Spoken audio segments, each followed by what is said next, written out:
Hey guys, this is Adam here. Gary is not here with us right now because this is a different Tuesday episode for all you people out there. We are taking a quick break from our normal Tuesday episode to give you an interview I had personally with Ivan Kaltman, and we talk about the video games as a mechanism in learning in the educational system. I really hope you enjoy. It's very fascinating, and I really think you will enjoy this. So listen throughout. Or listen to all of it, and let me know what you think on Twitter. You can tweet the podcast at Two Jersey Kids. Enjoy!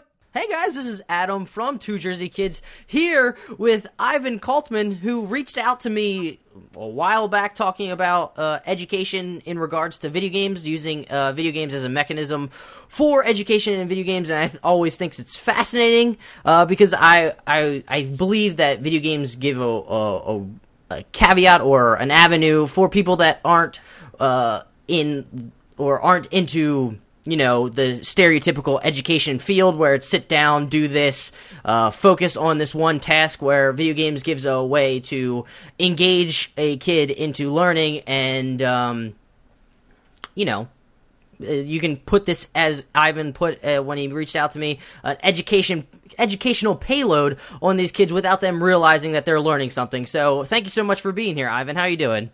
Thank you.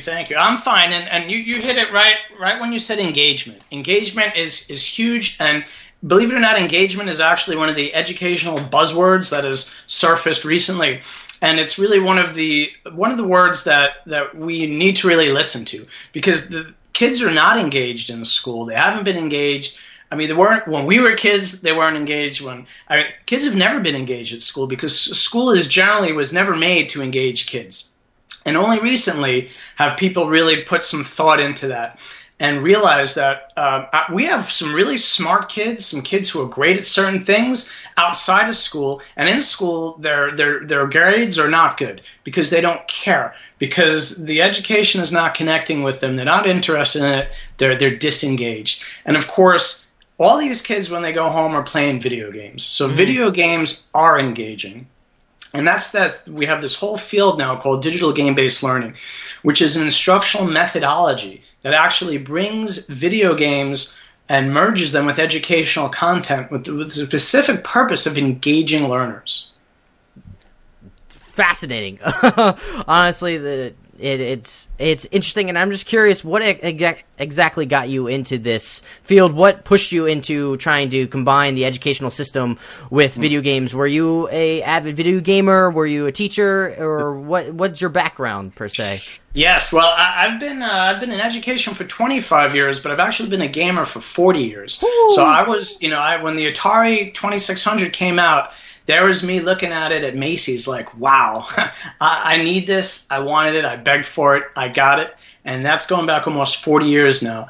And, I'm the kid who, in 1978, 79, I was spending my lunch money on Space Invaders at the arcade. And I've always been a gamer, and video games have just always interested me. So when I have a daughter now, and of course, so when she was young, I wanted to use the power of video games and digital games to help her to start learning. And there are some really great educational games, digital games, for preschoolers, kindergartners, and even first graders to teach them letter sounds. But after that, when my daughter was toward the end of second grade, I could no longer find a fun reading computer game for her to practice her reading skills. My daughter particularly has some articulation errors, so she had been in speech therapy since she was about 6, and we really needed to practice her oral reading. And she didn't want to read her textbook again, or we really needed. I wanted to find some engaging, interactive digital reading computer game for her. And I'm pretty savvy. I could find them, but I found nothing out there. Why do you think there was nothing out there for kids that are older than like, I guess, kindergarten, I guess you could say? I think that is a great question. I think probably because most of the people that are making this software figured, well, the kids should know how to read now. They have their phonics, they have their sounds. But we know about 20% of kids have learning disabilities, including dyslexia. They're not reading at grade level. And then there's probably, if you want to go nationwide, maybe another 20% nationwide of disadvantaged students who, due to factors of socioeconomic development, are also not reading at grade level. And so there's really a large population that are not up to reading at grade level. And for the ones who are, people say, well, they're doing fine, so we don't really need to worry about them. So how do you incorporate these video games into how do you engage these students per se to get them to learn? What is the main basis behind your I guess solution to all of this? Right. Well, again, for me, I started making the game for my daughter, and it just so happened that the software was out, RPG Maker. Are you familiar with it at all? Yes, I am. Well, RPG Maker is great because you could be somebody who's not really knowledgeable about coding and start making your own role-playing game, which would be sort of like somewhere between a Super Nintendo and a PlayStation in terms of the abilities for the graphics. Basically you're looking at something that would be maybe circa early 1990s in terms of, if we went back in time, it's that level. And there's a lot of retro gaming. So clearly there's a lot of games out that even with old graphics, retro graphics from those eras are still very engaging. Mm-hmm. And as I was working on this game for my daughter, where of course she was the star, as an educator, I realized, there's a lot of students who would like this game and who could benefit from it. So at that point, that's when I started really gearing it up and trying to get it onto Steam. Because, all the digital game-based learning research shows only true games that are engaging. Only true games actually have proven to have cognitive learning outcomes that are significant. And educational games don't. And that's why we've had probably 2 decades of failed educational games that no one's ever heard of because they don't improve learning. I started, I worked for about 2 years to get the game good enough to get onto Steam. And of course, the greenlight process to get onto Steam has gotten easier each year. But back when I got it on, you needed about 2,000 votes to get greenlit. Oh wow! And, in my mind, it seemed like a lot, but there's still 2,000 people who think that this game is worth paying for. Yeah. Do you think, in regards to RPG Maker now, do you think? Because for AAA developers, making an educational game is obviously not flashy. I don't know if it's really going to sell too much because they're focused on the bottom dollar. Do you think now with the ability for indie developers to they have the software, the game development software with Unity or RPG Maker, do you see this as a better avenue now for educational game developers like yourself? Yes, definitely, because people can follow their own interests, their own passions, and they could devote they're all into it. And when you're devoting your all into something, if you have some talent, it will show in your game. Just like a lot of these educational products are done by they're sort of just like your textbook. I mean, who's making these? Are the people who are passionate about textbooks? I mean, no, not really. Yeah, and that comes through when you read these thick textbooks. You can really tell that they're just putting all the information down and not really engaging the people that are reading it. And honestly, me thinking back, Gary on the podcast always mentions when it comes to education is that he has an example of somebody that learned a whole different language through just playing RuneScape online, because that's the avenue that he had to learn and understand. That's what I've been seeing when I was doing research, when I was trying to talk to you about this, is that this provides people, this gives kids the willingness to want to learn. It gives them that ability or that desire to better themselves to complete this game because that's what they want to do, because they feel like it's an accomplishment for them, I guess, to further their education. That is an excellent point, and research does show that a lot of foreign students actually have learned English through playing video games. And in fact, there are some people who have gotten my game, Sydney's World, who are foreign language speakers and have commented, who even posted that it's helped them to learn English better. So we have a lot of English language learners, English as second language learners, a lot of students in our country who, because English is not their native language, could definitely benefit from this learning as well.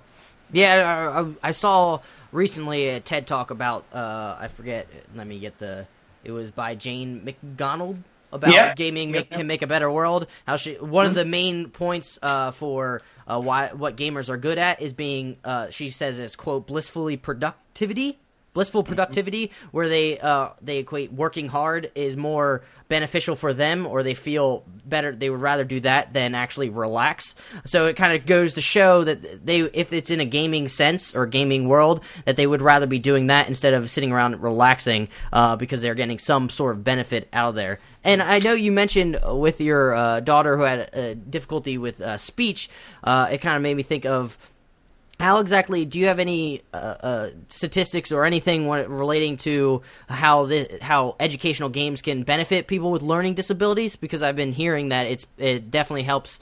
For an example, I saw on like a comment section that a person with Asperger's had a beneficial when he was learning through an educational process or educational game. Yeah, I think there are research studies out there and more are coming, but the biggest research study that's ever been done was commissioned by the Gates Foundation. It was a meta-analysis which basically looked at the composite of every single digital game study ever done. There was 61,000 studies in this meta-analysis, and the Gates Foundation commissioned this. And what they found was, in fact, that there was a 12% increase in cognitive learning outcomes in students who were in the digital game group versus traditional instructional methods. And it also found that in not one case was there a negative effect on learning with the digital game group. And again, one study could really show almost anything, especially since we have a lot of people who tend to like to prove their own hypotheses and cherry pick their data. Unfortunately, it's common in every field. But when you're looking at a meta-analysis, you're talking about 60,000 studies. The meta-analyses are what I personally look at, in terms of validity. What exactly did they look completely into the study when it comes to their increase in learning? Did they just compare students' results, whether it came to playing video games versus not? Or something along Correct. those lines? It was a digital game group compared to an instructional methodology group, and it was cross-curricular. So these were in all different subjects, and one of the findings was literacy was also one of the findings that improved literacy skills, and so that's really what I'm interested in. And a lot of the digital game-based learning right now, a lot of the research and the foundation money and the interest is going to STEM, that's the science, technology, engineering, and math, and also in civic education. Are you familiar with iCivics? I am not, personally. Okay.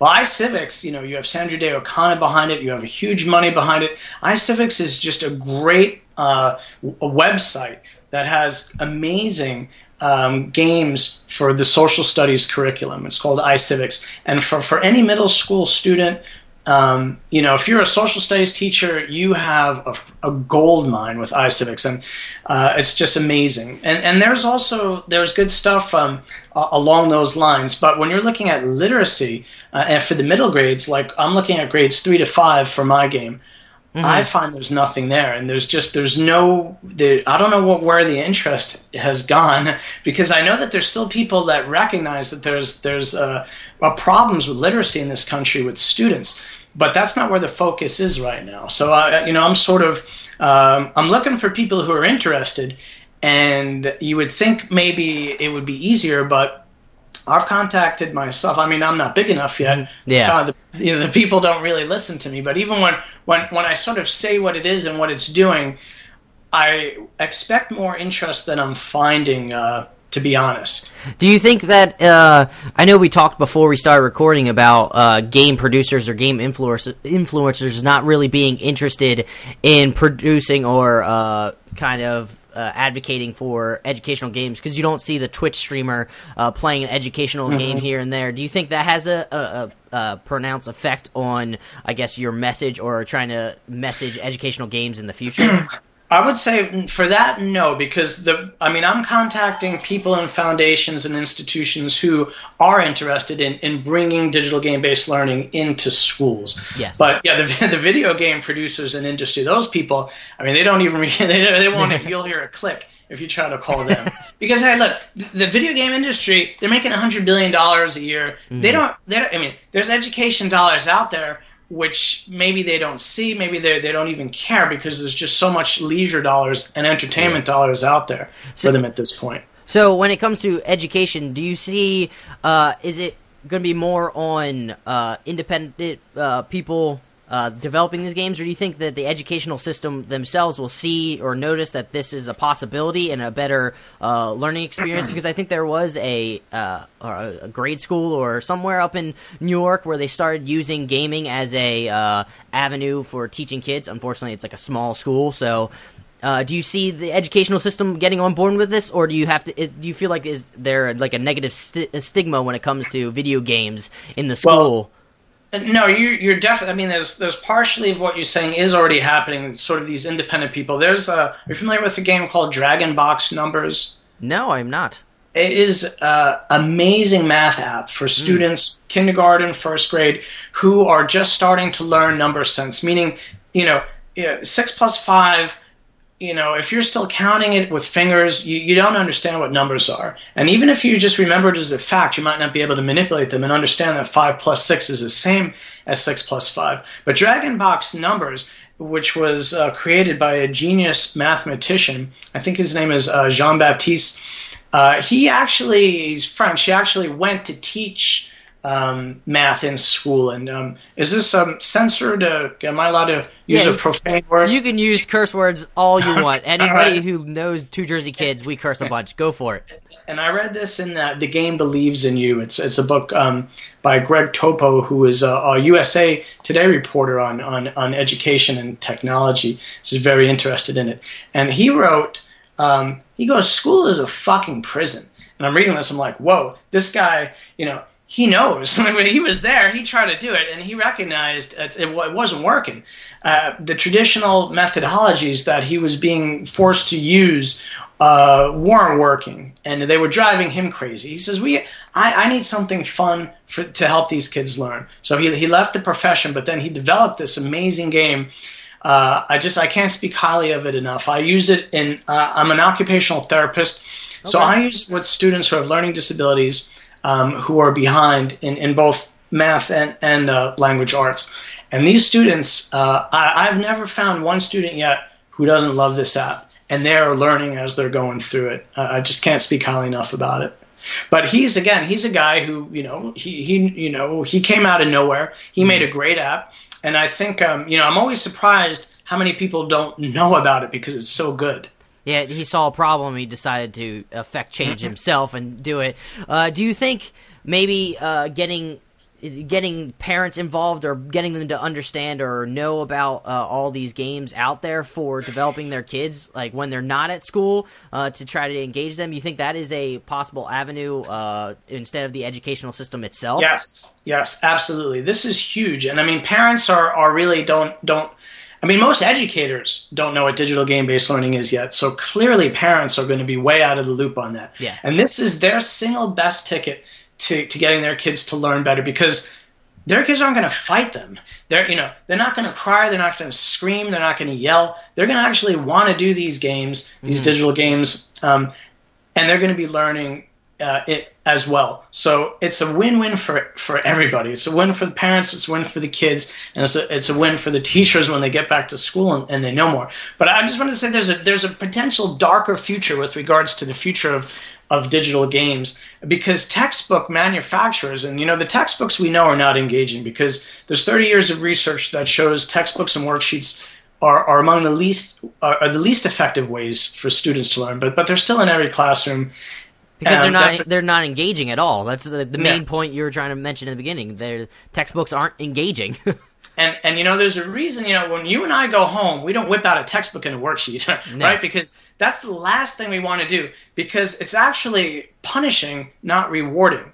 The effort and the amount of work you're putting into it is less than what you're getting out to it. So why would we do that?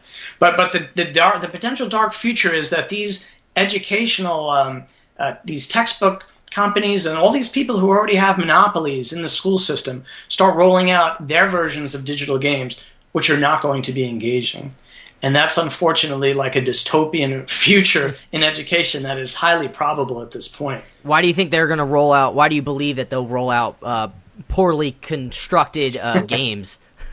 Well, because I've already seen it, unfortunately. Really? McGraw-Hill, which is one of the big textbook makers, I read an article where they put allegedly hundreds of millions of dollars into developing these, which I don't believe it's that much. But they're putting at least something into it. Mm-hmm. And I looked at one of the games they put out. It's called Monster Squeeze. Go look up a YouTube video on this. I will. And you know, I was looking at it, and I'm like, wow, this is like, if you could see a worksheet come to life, this is exactly what it would be. And I think it's Monster Squeeze. If it's not that, I'll text you what the name of it is. Okay. I actually use it as in my presentation as an example of a really bad example of a digital game. And you know, I hope they're coming out with better stuff. I know that there are some game like Glass Lab games, Filament games. There are gaming companies out there, independent, that have some foundation money that are coming out with good digital games. But they're having a hard time breaking into the mainstream in schools because the administrators aren't letting them in. Do you think with video games that maybe the cream will rise to the top, as you see with a lot of the video game industry itself, where a lot of the times you see the great games are always put on a pedestal most of the time, or do you see as the company that has the most money to push forward their games are going to be the ones in front of everybody and are going to, I guess, set the standard? Yeah, but that's more likely the latter. Probably the ones who already have the connections and who have the money and who are established are going to be the ones who are going to be getting in. But it's easier than ever these days for an independent to get out there. And eventually, if you have a good product out there, eventually in time it's likely to be discovered. Mm-hmm. So I am optimistic that some good games like Dragon Box will be widespread in the next few years. That was actually one of my questions I was just about to ask because it just popped in my head. Is there an avenue for, I guess, parents or anybody really to look up, I guess, have a nice, structured form of what games for what curriculum, I guess, or what class they would be taking, like social studies or mathematics? Is there anything out there like that yet? Well, there is. I believe there's a website called Common Sense Media, and they are one of the better known sort of portals to try to steer parents into the right direction. And I do believe that there will absolutely be more of these avenues because, parents, the number one thing for them, and I know because I've worked with so many of them, it's so important for them, for their children to be successful readers. Yeah. Because you need to read to succeed in school. It doesn't matter how smart you are. If you can't read well, school is a really bad place for a kid to be. And when you look at, like I said, the numbers where you have 20% of students with learning disabilities, and you have all these disadvantaged students who are coming into school with, so far below already what is expected for reading that they're just, they almost, a lot of them just have no chance as it is going through the system without any intervention. Yeah, I've been hearing that lately. It seems like there's a course curriculum shrink, I guess you could say, where they expect more from the students at an earlier stage, and it's kind of unfortunate when it comes to reading, is that their best solution to teach them how to read is just to put them in front of a book and tell them to read, which is never I don't think ever works. No, it doesn't. It doesn't work. It doesn't work because what the research shows is that certain students come into school already primed to read. And those are the ones who have a household where you already have rich dialogue and interactions with people who have good vocabularies. Mm-hmm. It could be parents, advanced peers, siblings. And for those who come from an impoverished situation of that, they are way behind. And that's what a lot of the research shows.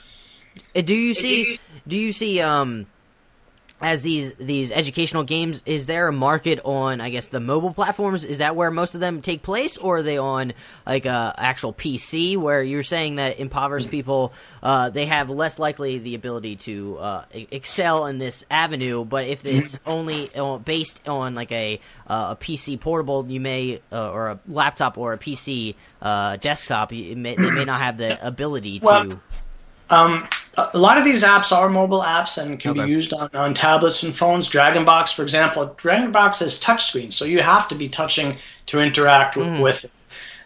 My game is, and Chromebooks, I mean, there are a lot of Chromebooks in the school as well. And so there are a lot of digital games that are for PC and Chromebooks. And my game, in fact, a lot of people say, well, a lot of my friends and relatives say, come on, put it on mobile already. So many people will buy it, it's an app. Well, no, that's really not true because it could be buried in an app store somewhere. Yeah. But the main reason is because my game is meant to be played together. It's made to be played together. If you're familiar with 21st century learning and the skills that are needed, they talk about communication and collaboration are so important. Yeah.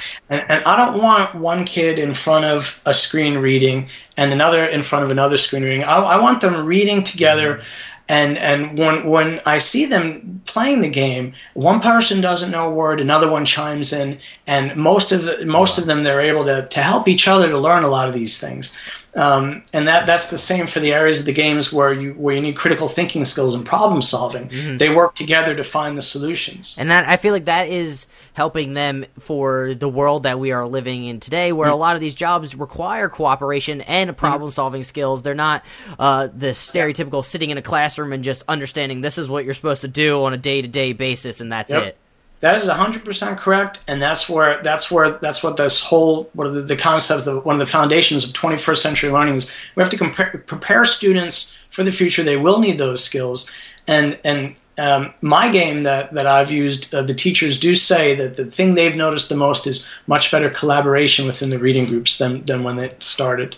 Do you see this as a progression as soon as you get through grade school and maybe up to high school? Do you think that it's a possibility to have these educational video games where it's advanced curriculum like in college, or for adults who just want to learn more?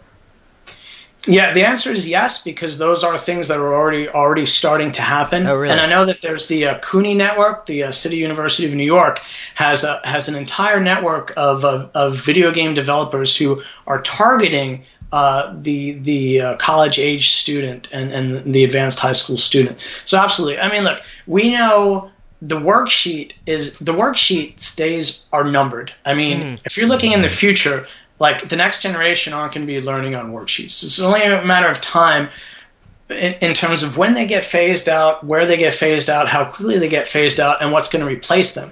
And clearly digital games are one of the obvious avenues because they're interactive.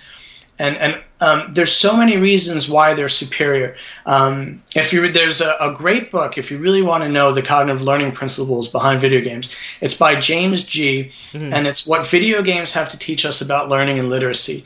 James G. is a sort of the godfather, father, grandfather of the digital game-based learning because he was the first one. He's a presidential professor of literacy studies at Arizona State University now. Oh, wow. He brought video games out from, I mean, when video games were talked about in the 90s, in the early 2000s, what did they say about them? They caused violence. They caused brain rot. I mean, these were all just, you had one reporter say something, it went viral, and boom, everybody's on board with it. And the studies and the research shows absolutely the opposite, that as video games got more violent and more popular in the 90s, violence decreased nationwide, and youth violence especially. So that was false to begin with. I keep seeing not reports, but statements saying that video games may cause violence, and some studies show, but it's not completely conducive or completely proven per se. They just say that it's a possibility, which again, correlation is not causation. But a lot of the times, reporters like to jump to that conclusion for some reason when it comes to video games because they have a negative stigma. I'm still not sure why they still do.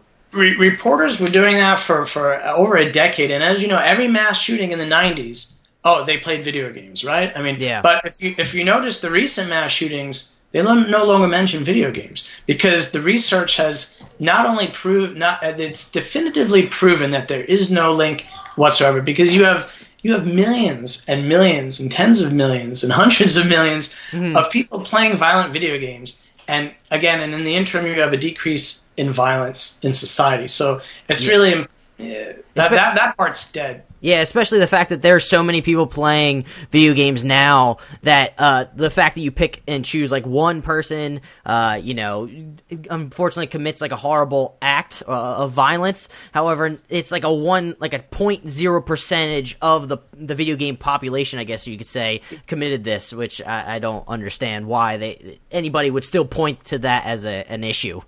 Right, because pretty much every teenage boy is playing a Call of Duty or Grand Theft Auto or something similar to that. And the research also shows even young kids can really differentiate between fantasy and reality. And it's really why it's so silly in school if God forbid you make him put your thumb and forefinger out with your gun and you're just expelled from school. I mean, this is crazy, and there's no basis in reality to it. It's a big overreaction. That's what I've been hearing for another TED Talk I was listening to when it came to educational, is that they have zero tolerance when it comes to, I guess, violence, that they don't want your kids talking, if they're interested in this, they don't want them talking about violence or anything with guns, but that excites them, that engages them in like writing a story or writing something about that, but they're telling them no, then it sort of puts them off from actually learning, because that's not the place for them. It does, and especially in video games as well, and even nonviolent video games, because when you take a look at our elementary school age teaching population, it's 93% female, and a lot of those females are Gen X and older, and they have never played a video game in their life, and they don't like video games. They believe the old stigmas about them, that they're bad for you, that they might make you violent. And so when a kid wants to write about Pokemon or his Pokemon game, they try to steer him away from it. Which it makes no sense, because then you're disengaging with them, because that's what you're supposed to do as a teacher, is engage with them. And I think I heard the same thing about the 93% of females that were in as the teachers, I guess you say. 93% are female teachers, where now, unfortunately, 7% are only males, so you're not getting a mix of, I guess, role models, I guess you could say, for the male and female, the girls and boys of the school. Yeah, it's become really tough for a boy in schools, and there's a book, The War Against Boys, which is a great book. It's actually by Christina Hoff Sommers, I believe, who is a feminist, actually, but she details about how school has really become, and really almost society in general, has declared war on boys, and what they find fun and engaging and entertaining has become sort of against the law. And like you're saying, zero tolerance. These boys are being punished for just trying to, for just doing what's natural for them, for having fun. Yeah, it's unfortunately a shame. So, now to completely change subjects, let's talk more about your game exactly. What exactly, for people out there, what is, if I'm correct, it's called Sydney's World on Steam. Sydney's World, right. Well, Sydney's World is basically a middle grade fantasy novel of text, merged and embedded within a video game format. So it's a traditional role-playing game. So basically you have missions, you have quests, you have characters, and it's interactive.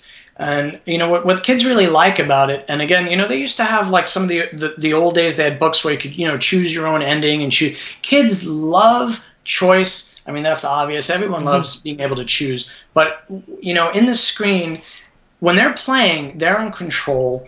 They decide where to go, how fast to get there, what to look at. If they're going to attack a monster, they get to choose what spells they use. They have dialogue branches where they get to choose how to interact and what to say. And this choice is such a huge reinforcer in learning. And that's been shown. That's really one of the main advantages video games have. It's called, in James G.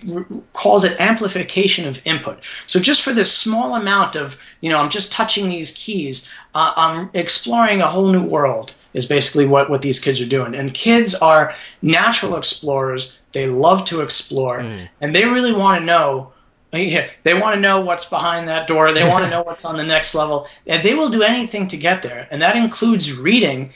They will read to get there. Is that the whole basis behind your game, is having them explore and then read text? Is that exactly how you incorporate it into it? Well, the main thing is, and what the people I really want to connect with are the reluctant readers, the kids who don't think they're good readers. They don't like reading because reading is difficult for them, or just boring for them. Based upon what they have to read. And we gotta, as you say, kids have to read to improve their reading skills.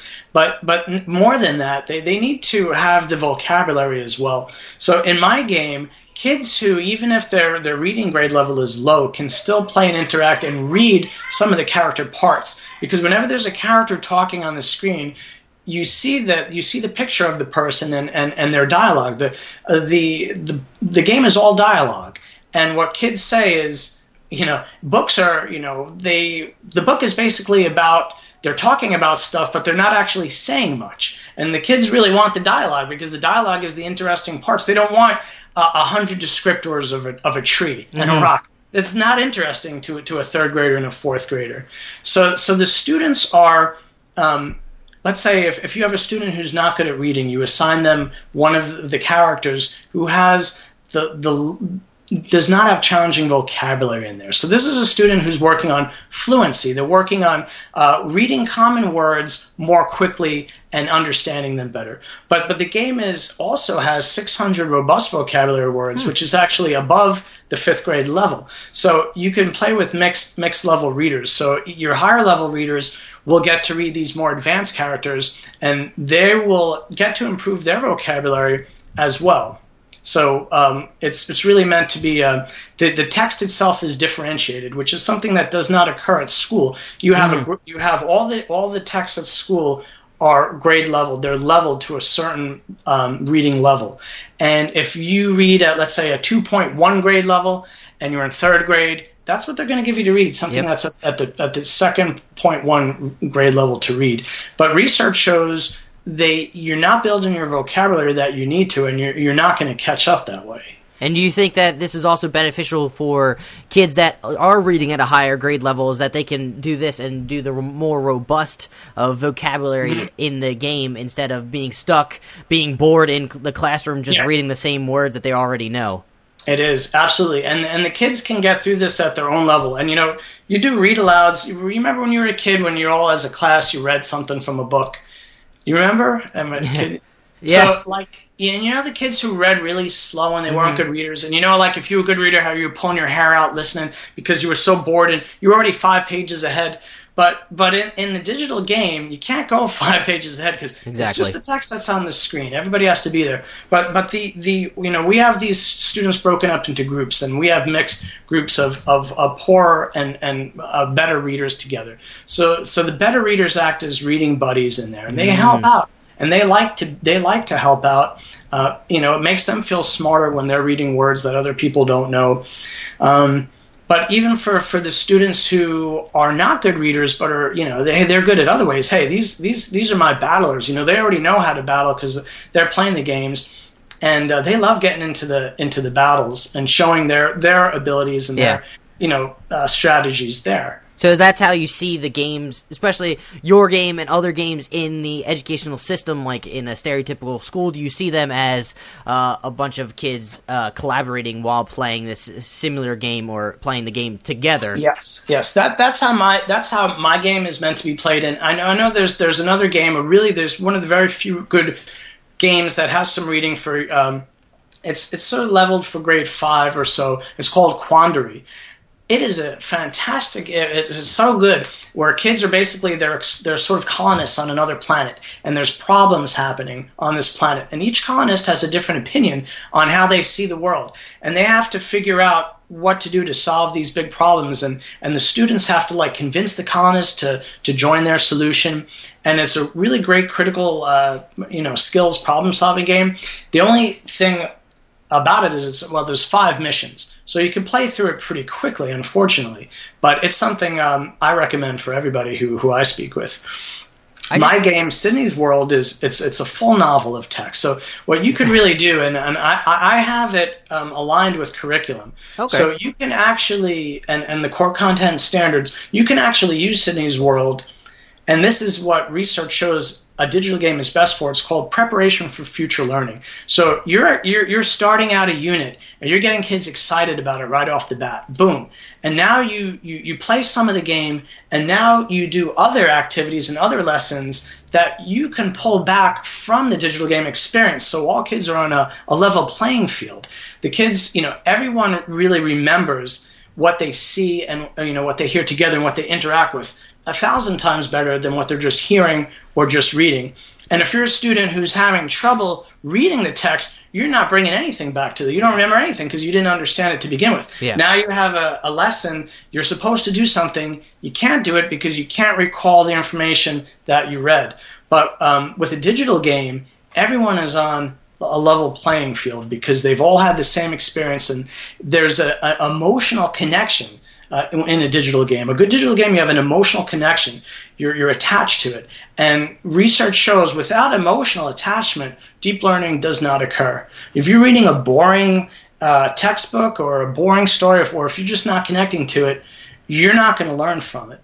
But if you have an emotional connection, you're gonna not only remember it tomorrow, but you can pull back from it any time during the year and you're going to remember it. And I think this is beneficial for teachers too, because then it gets their kids excited with learning, and it makes students more excited to go to the classroom the next day and the following day. They won't be disengaged, and they won't be, I guess you could say, acting up for the teachers because they're excited and they're into it. Yes, and this has been shown too. The studies have shown this. When teachers use digital games in their class, they do see the positive impact, and they are likely to continue with them. I did have a thought when it came to earlier video games. I remember you commented on one of when we talked about our experiences with video games, and Gary talked about the Oregon Trail, and this made me think. Do you think now with the advance in video games, that's the unfortunate education got lost in the mix? Because in the Oregon Trail, due to constraints with the technology at the time, is you couldn't have too much text on the screen, you couldn't have too many things going on. Do you think that sort of placated to now the educational video games sort of getting pushed back? Yeah, I think really only in the past few years have you had situations where whole grade levels or even whole schools now have enough technology, enough devices for everyone to use. It's something that's really only occurred in the past couple of years, and still certainly isn't everywhere yet. But that was a big digital game-based learning couldn't happen back then because there just weren't enough devices to go around. But now so many schools have Chromebooks for at least one grade, one class out of a grade to share. So you could get them rotated around pretty well. So I'm assuming a lot of these some of these games are just browser-based for Chromebooks that are a cheaper option for schools. Yes, a lot of these games you can web-based, boom, right on the web. You don't even have to download them. My game the file is too big at this point. I mean, there might be technology. It's about half a gig is the file size. It's crazy that's too big nowadays. It's too big to stream, but it only takes, I think, a couple of minutes really to download. My game, I should say. It is free for schools, for educators. I'm a Teach for America teacher, and I started out in Teach for America in the early 90s in rural Louisiana. And I found I was able to help my kids. We had big gains in standardized test scores both my years in math and in English. Looking back in hindsight, I was able to do some really innovative things. But for reading, I had these textbooks. I brought comic books into the class, and the kids would read those, and I know that was something they liked. But my reading scores barely went up both years, and I realized that I did not have the tools I needed to really, because my students were so far below grade level. I had students, I was teaching fourth grade. About half my class had failed all three grades. So I had students 12 years old in my fourth grade class. Oh, wow. But Teach for America, which I really enjoyed doing that. I felt that I did make a difference. That's what I set out to do. And I think any individual can make a big difference. So that's really why their mission is educational equity and excellence, and I've held to that mission all along. And so my game, I have no interest in capitalizing financially on my game through educators. Look, my game is for sale commercially on Steam, and on Steam there's 100% no money back, 100% money back guarantee, no questions asked. You just click not fun and you get your money back. But my games to date, I've only 1.2% of people have got for a refund for not fun. So almost 99% of the people who are buying my game are enjoying it. And that's a metric that was necessary for me. Before I even brought it to education, I had to prove as a gamer that this was a real game. Is that what you sort of drew upon when you're developing this game? Is your previous? Because I'm guessing you didn't have any game development experience before this. Did you just draw upon your previous being a gamer to create this game? Absolutely. Well, RPG is my favorite genre. And I started on the I had Final Fantasy 3 on the Super Nintendo and Phantasy Star 2 on the Sega Genesis, and that's going back through when I was in college. That's probably almost between 25 and 30 years ago, and I've been playing these RPGs ever, like The Witcher 3, Mass. Well, I've played every iteration of all generations of these games, and it's funny because they actually now have game design classes at universities where they're actually teaching people game design. But that's like teaching a native Spanish speaker Spanish. I mean, they already know how to speak Spanish. Yeah. So if you're a gamer, if you've played thousands of hours of games in a genre, you are an expert in the genre. You know what's good, you know what's not good through your own experience. So absolutely, I used my experience, and I felt that writing is something I've always liked to do, creative writing, and I've written children's stories before for that age group, and I felt I could do this. I could make it entertaining enough that people will spend money on it to buy it. That was a test, because if they wouldn't, if it wasn't entertaining enough, if it wasn't engaging, I'm not going to go and bring it to the schools because it already failed. For me, it had to pass the test of the game first. And now I am presenting at educational conferences. I'm trying to bring it to the world of education. There's a book coming out soon called Gamify Literacy. It's published by ISTE, which is International Society for Technology and Education. They're very big, well-known. I'm a contributing author, so Sydney's World is in there, which I was happy about. I'm bringing it out there, and right now it's tough. It's like when you're speaking to your average teacher, they're just going to tune you out because they've already decided video games are worthless. Yeah, that's what I've been hearing with certain people that do studies on this. Is when they talk to teachers in the classroom, they already have this negative stigma when it comes to all those video games.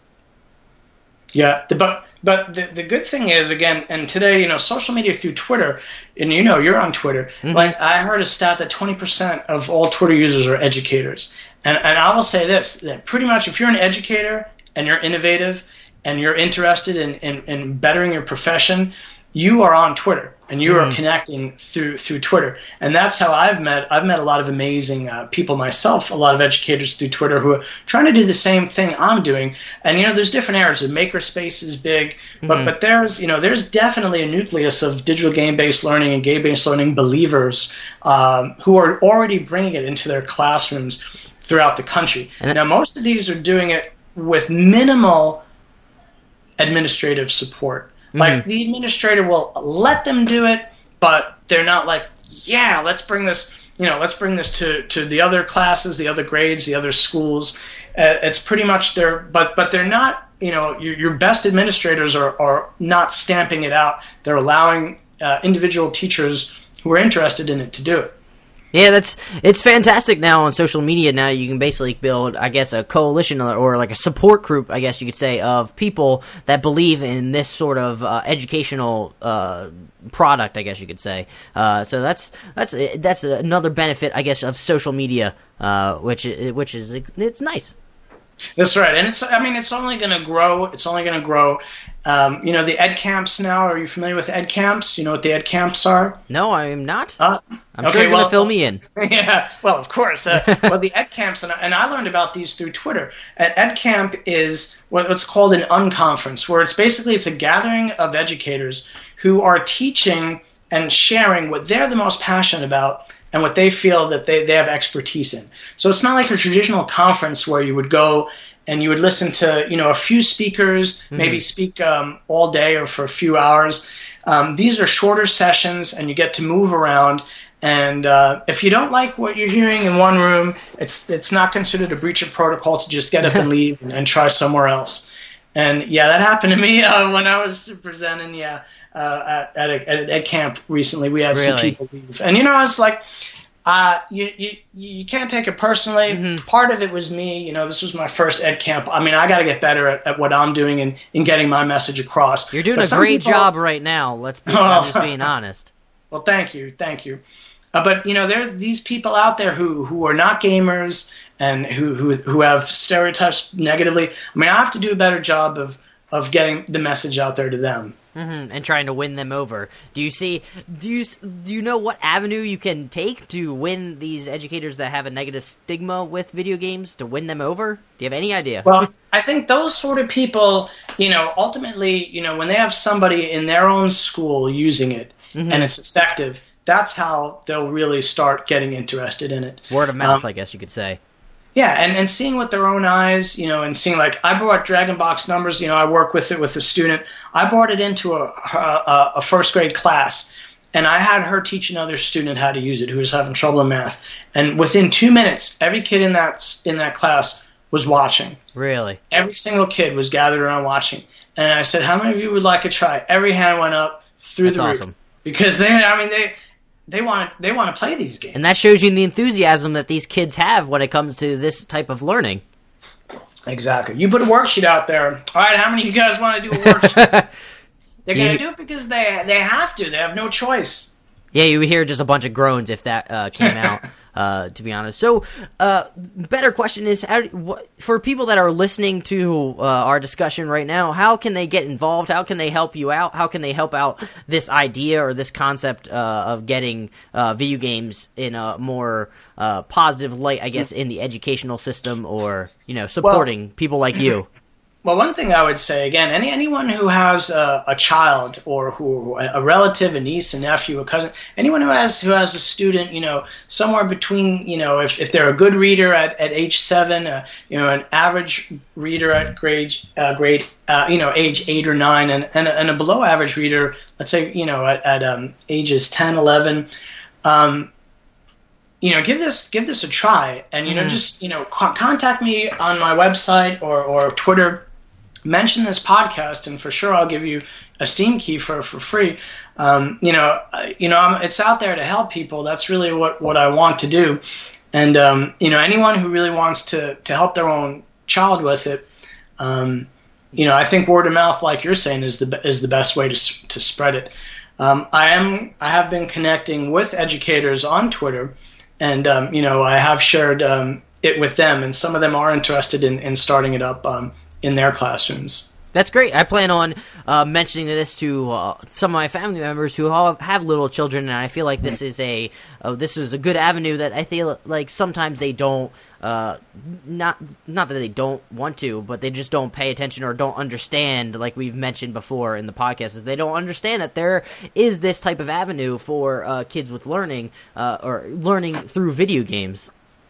Right, and this is really Sydney's World is, as I said, it's designed to be played together. Yeah. So, I don't want a parent to get this and leave the kid with the app. I want them to be playing together. I want them to take turns reading. I want them to voice act their parts. And the game has Sydney voice acts her own lines. Oh, wow.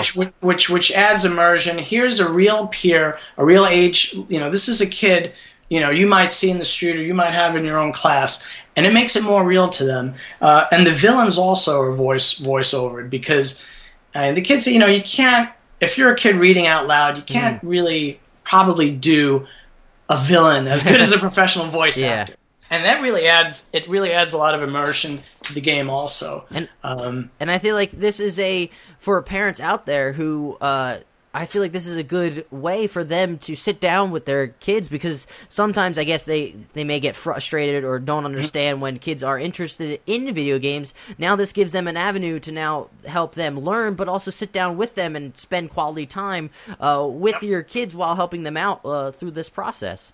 Yes, absolutely. And so many parents read to their children when they're 4 and 5 and 6, and then kind of just stop reading to them, and maybe they'll read with them. Maybe they'll, like, and I read my book, you read your book. Yeah. But this is meant to be played together and read together, and it absolutely is a way to get quality time while you're actually learning and having fun together. And how do you suggest those parents, when they're trying to, if they hear about this and they want to get their kids involved, what do you think that should be their suggestions for getting their kid to sit down with them? Well, all they need to do is show them a few gameplay videos, and they'll want to play. That is very true. Yeah, because that's what I find. I mean, there's no one at school who's seen it and hasn't wanted to play. No, that's from what it sounds like. It with your 1.2% not enjoying your game. I feel like it seems like it's been getting pretty high praise when it comes to people playing it. Yeah, I think the game. It's the trailers I made, and I didn't make it out to be better than it was. I wanted to accurately represent what it is. Some trailers don't even have the gameplay footage, and they make it look how awesome, and that's not how it's like at all. But no. So well, I guess we've been going for close to an hour now. I guess it's a little about time to start wrapping it up. So Ivan, how can people reach out to you or find you? Mm-hmm. Well, again, Sydney's World is on Steam, so any gamers who already have Steam could just type in Sydney's World on the Steam store. If you don't have Steam, you could go to the website. It's Sydney's World 1. That's the number 1. Mm-hmm. Sydney'sWorld1.com. You could also find me at Twitter at wisedad_games and contact me that way. And do you have anything to say before we go? Before we wrap this up? Well, I want to thank you because you were awesome, and for being someone who's dealing in video games primarily and taking the time, and I know this was interesting to you, so it's legit. Just the fact that you really are interested in it is just kudos to you, because if we had more people covering video games in the exploring this avenue, that would really help to get the message down and out and help these kids at school sooner rather than later. So I want to thank you for taking the time, and you really were pretty spot on with your questions. You've done some homework because you've asked some good questions. Oh, thank you. That makes me, because I was nervous coming into, that makes me happy. But yeah, I feel like this is important to talk about, which I don't think it gets covered enough. Every video game outlet or media wants to cover the big flashy AAA games, and I feel like video games offer so much more than just the generic, first-person shooter that's out there. Yeah, absolutely. And there's, you talk about coding now in school. Coding is coming big, kids coding. Yep. But, the RPG Maker software is really so versatile that kids can learn to use it. And I'm actually doing an advanced coding club coming up next month where I'm actually taking 5th graders, and I'm going to teach them how to make their own story-based video game using RPG. That's awesome. Yeah, because now that, like we were saying, there's more avenues for people to create games of their own. Yeah, and kids want to make a game. Mm-hmm. They're dying to make a game. I know, me personally, when I was younger, that's all I wanted to do was make a game. Well, you got RPG Maker. What's stopping you? What happened? You hit a snag? What? You make a valid point. Maybe I'll look into it. And when I have a bunch of questions, I'll come bug you. Feel free. And the RPG Maker community is huge, and they have any questions you have, you would just post. And when I was making my game, when I had questions, you hear my daughter back there? Yeah, I think I hear her. Yeah. I went to the RPG Maker community, and I had so many people give their time to help me to learn what I needed to do to improve the game. So they're out there. Well, that's fantastic. Again, I thank you so much for being here, Ivan. So I guess we'll wrap it up. This has been Two Jersey Kids. You want to say bye to the folks? Yeah, bye, guys. And please, contact and check the game out, especially if you have a kid. Yes, please go check out Ivan's games, Sydney's World on Steam, and you can find him at wisedad_games on Twitter. Yeah, that's right. Highly recommend. He tweets out good stuff. So that has been this interview. So have a good one, y'all. Bye.